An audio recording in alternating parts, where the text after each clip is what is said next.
हो तब तक दलों के एक साथ आने से आप किसी को चुनौती नहीं दे सकते। ऐसा आपको लग सकता है कि भाई सब लोग एक साथ आ गए, लेकिन उसका कोई परिणाम जमीन पर मिले ऐसा हो नहीं सकता है। कई लोग पत्रकार बंधु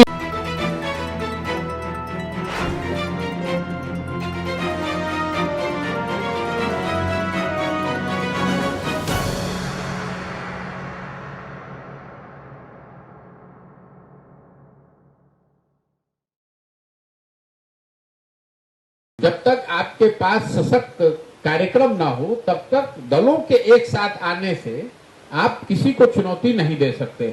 ऐसा आपको लग सकता है कि भाई सब लोग एक साथ आ गए, लेकिन उसका कोई परिणाम जमीन पर मिले ऐसा हो नहीं सकता है।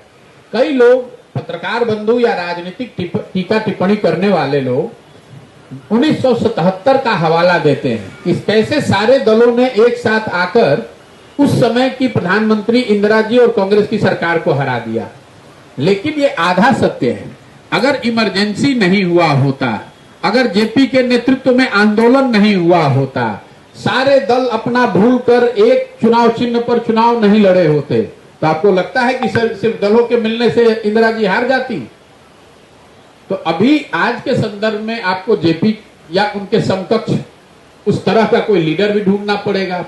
आपको जनता से जुड़े हुए विषय भी ढूंढने पड़ेंगे, उस पर नैरेटिव भी बनाना पड़ेगा।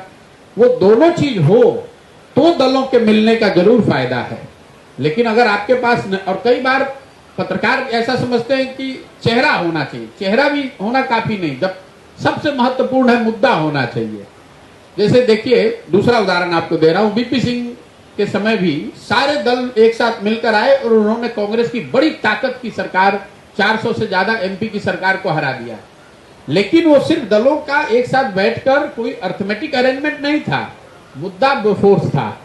उसके नाम पर लोग एक हुए, फिर दलों ने अपनी ताकत लगाई तो जनता ने बोफोर्स के नाम पर, भ्रष्टाचार के नाम पर वोट किया तो उसका फायदा हुआ। तो मेरा ऐसा मानना है कि ये जो दल साथ में बैठे हैं, सिर्फ इनके साथ में बैठने से चुनाव, जितनी मैं समझता हूं, ये सिर्फ सीधा गणित नहीं है। जब तक आप ऐसा नहीं कर सकते हैं कि 15 दल के नेता बैठ गए और उसका असर देशव्यापी हो जाएगा। मान लीजिए कि उस बैठक में ममता जी, लालू जी, नीतीश जी सब एक साथ बैठे थे, उसका असर बंगाल की जनता या वोटर पर क्या पड़ना है?